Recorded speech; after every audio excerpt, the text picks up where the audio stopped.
Hey, this is Diana, the Midnight Rose, and I wanted to do a quick video about the eclipse tomorrow. And you've probably seen a lot of videos of the eclipse if this is something you're interested in. So I'm a little late to the game, still trying to figure all this out. But let's talk a little bit about something in particular related to the solar eclipse, and it's coming up in Aries. Uh, and it marks a sharp turning point, which all eclipses do, but especially in Aries, especially in matters ruled by Mars, war, conflict, courage, and decisive action. So, Aries, which is the domicile of Mars, which I know very well. I have Mars and the Sun in Aries, Sun exalted, very strong for lots of Aries. So I really feel these things. So, um, but we're talking about, a lot of initiative, starting things, impulse to act, sometimes impulsively. Maybe you should think about that a little bit more. You know what I'm saying? But anyway, but eclipses traditionally bring, or they signify disruptions, endings, and beginnings. When there's an ending, there's a beginning of something new. Unexpected things happening, shifts that you find. So in Aries, this could bring uh, really bold moves or shakeups, both locally, personally, and globally, which we've been experiencing. We just had a Mars retrograde, Mars in its detriment in Cancer. So things have not been good globally, and you don't need me to tell you that. You certainly know that. But there could be big changes globally as well as personally. Um, and a little more instability. God knows we have enough.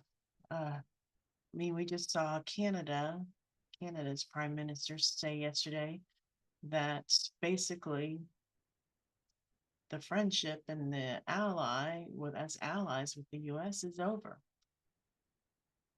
thanks to the unprovoked terror war. So, but on a personal level, we'll also be seeing things. But because it's a solar eclipse, it does history, and it often coincides with the fall of prominent leaders or figures in power. And finally, tarnishing the reputation. I'm thinking, how can it not already be tarnished with all the crap going on? But people finally getting through to people, and then finally realizing the the shit show everybody's in. There's no other word to describe it. And I don't mean just this country, I mean many are having a hard time right now. Some are rising to the occasion, which I sure would like to see some other countries do.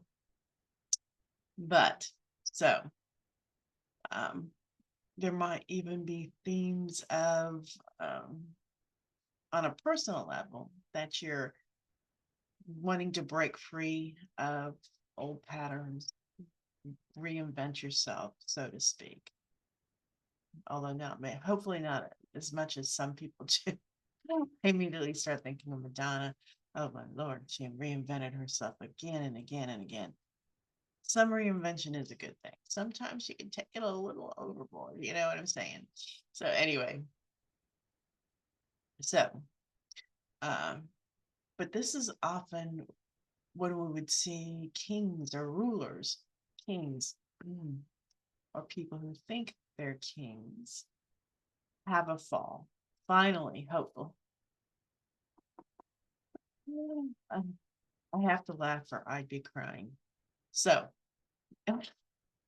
but this is a big potential to see a big fall from grace, fall from power, and world leaders. And there's a lot of people that have been kind of setting themselves up for this lately on the world stage.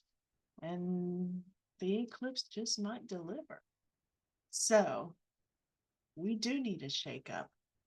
Um, they're not comfortable, they're not fun, but sometimes it's just got to be done. And Mars is the sign to do it for big changes. So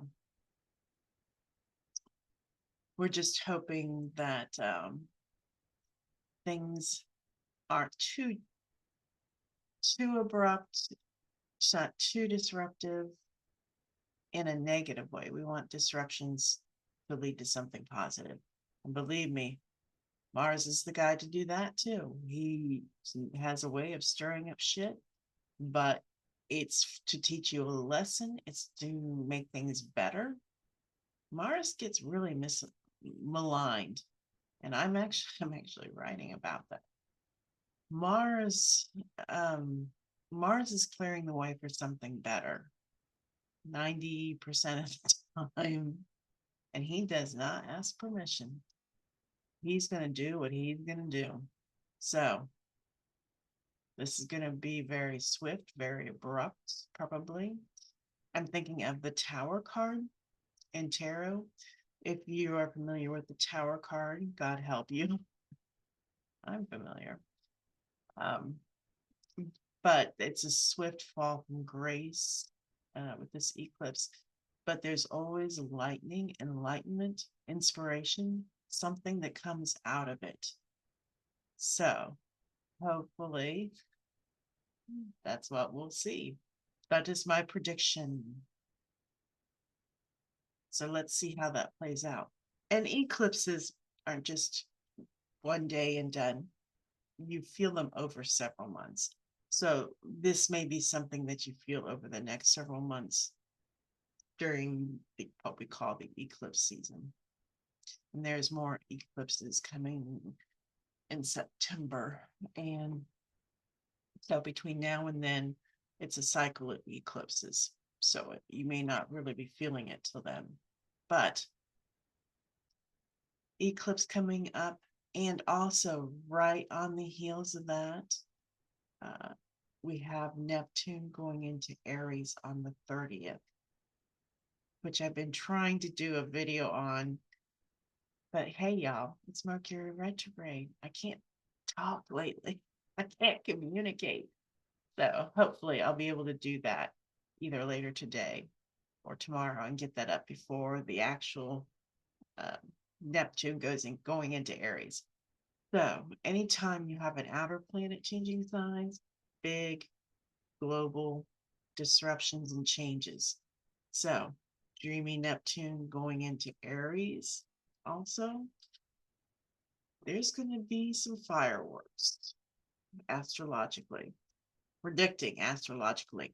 But also, I do want to note, and especially with an outer planet, we're not talking about a 1 day thing. Neptune is going to be in Aries for years. I think it's like 14 years.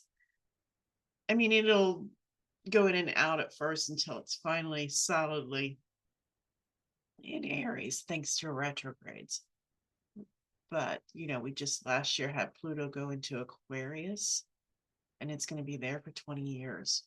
And then later this year, Uranus is going into Aries. Oh, God. Jobless. No, not Aries. It's going into Gemini, but still, anytime you see even one outer planet shifting, it's a big deal. We're seeing two this year, and we had the other one last year. This is big stuff, a big global shift.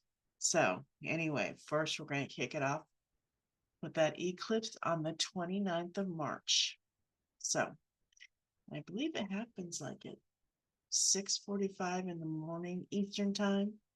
Adjust it for your time zone because everybody it'll be a little different.